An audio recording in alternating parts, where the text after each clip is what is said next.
What are some of the biggest takeaways and lessons that you've learned from being around so many near death experiences, from having a very profound one, which you just described, from witnessing so many people that have died in two natural disasters, and as your work as a hospice doctor? What are some of the biggest takeaways that you have that you wish people who are living, anybody that can hear this, would know? You are the most beautiful thing. You are the entire divine expression of your soul. And that's where the near death experience is a gift, is if you can actually feel what it feels like to be whole. It's not something to be achieved. You've always been whole. You were whole at the beginning. You will still be whole at the end of your life journey. If there's only a perception that you are incomplete right now, you are the most beautiful thing. This is what happens in near death experiences. If you can start to feel the universe, if you start to feel yourself, you start to realize you can access information that never entered your mind. You know what I just freaking loved about both your story and the way that you're explaining this is that you've defined a near death experience as a completely different thing. I'll never look at that term the same way again. Like, it literally is a moment where you escape your mind and you drop into deep connection and wholeness. So how does somebody listening access what you've learned from near death experiences and from witnessing so many people dying and caring for them as a hospice doctor? How do you bring that wisdom or that experience into your day-to-day life? You are right now clinging to everything around you out of fear that you're incomplete. You're clinging to your little rituals. It might be your morning cup of coffee. It might be the way in which you pack the kids' school lunch. It might be the way in which you drive to school. It might be the way in which you show up at work. It might be the way in which you organize your email box. You've got all these rituals in your day. Anything that takes you out of that construct for a moment. When a child says something, you get goosebumps, or an elder speaks to you and you get goosebumps. That is a momentary near-death experience. That's why child speak is so deep and often gives you goosebumps. When a child drops a wisdom bomb on you, it lights you up in those goosebumps. That's an experiential moment of a soul speaking. If you've gotten goosebumps from anybody speaking to you, that's one of their moments where they just came into alignment with their coherence, their complete waveform of truth. And a child is always speaking from that space to a certain age, which is typically around age 2. They start to learn how to watch behaviors around them. And this is when they start to get an idea they are different than others. They're the kid and that's their brother. And so they're being trained to believe that they're separate from everything. And that's the split that you're talking about. And that's the terrible 2s and the 3s and everything else that are so difficult for a child, because they're going from a state of being complete to the terrifying reality of they are incomplete.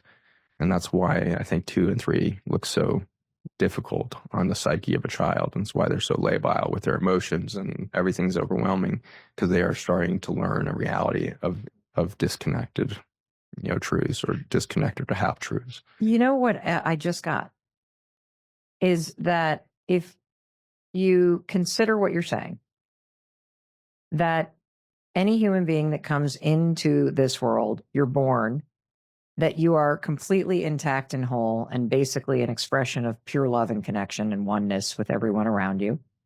And you can see that in a baby's eye.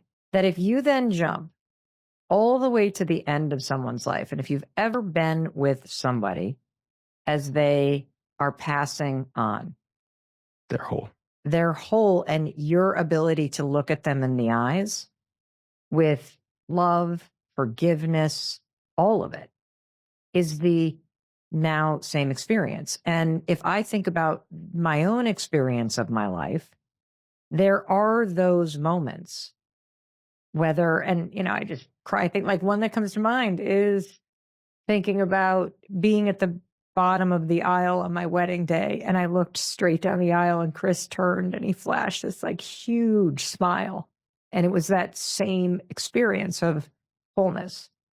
And there are other periods of my life. I think a lot of times, like when I'm outside and you see, like right now in Vermont, the fireflies are going crazy. And so when I take in a moment in nature like that and you have this like blip of wholeness, that's what you're talking about. That experience right there. That's exactly right. I love where you're laying this out, is that there's basically bookends of the human experience that everybody's going to have. They're going to come in whole and they're going to leave whole. And as I watched those happen over and over again, I saw them, a lot of them in the ICU.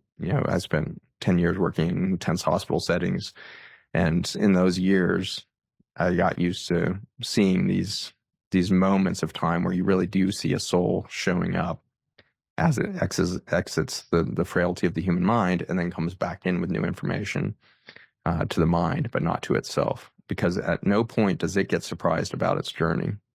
It's never like, I can't believe I just did this. It simply says, I went to this place, I saw this, and I'm bringing this back to this human mind. So what you're basically saying is that in the ICU, for example, where you would be the witness to all of these near-death experiences, and people would then wake up from a coma, or they would, quote, come back to life, there would be an absolute certainty and knowingness and lack of judgment about what they had experienced during that near-death experience. Like they just came back like, this is the truth.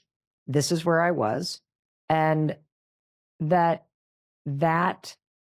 almost like certainty started to strike you. That's exactly right. Does it always have to be with another person? Like when you are out in nature and you are just struck with awe and you have no thoughts, it's just a pure experience. Is that, from at least like a biological standpoint, a near-death experience because you are back whole and connected in the moment to yourself and to the world around you again? Maybe you've had the experience of a wild animal suddenly coming into an interaction with you. Yeah, just actually the other day, we were walking down the back drive. We have a logging road on the mountain that we live on. And we had the dogs, and about 100 yards down the dirt path, a black bear walked across. And so we, of course, stopped. And thank God the dogs didn't see her. And I assume it's a her because the cubs have been born recently, and you see a lot of them running around where we live in southern Vermont.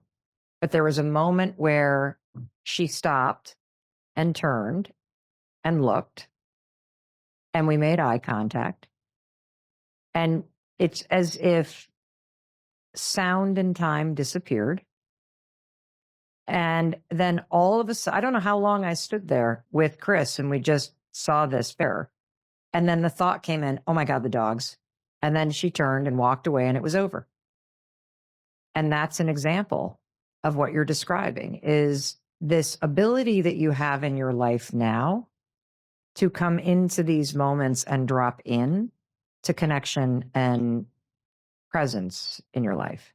Because it's true. If you really think about people that are dying, I mean, you have more experience this than I do, but I'm married to somebody who's a death doula and a hospice volunteer who sits with people who are dying and supports people who are near the end of their life.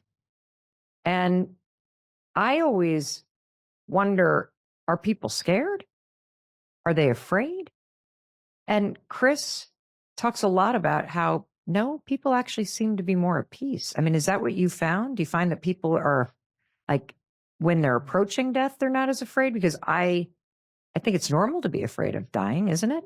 There's great terror in the end of something, because to die incomplete suggests that there's a brokenness that didn't heal.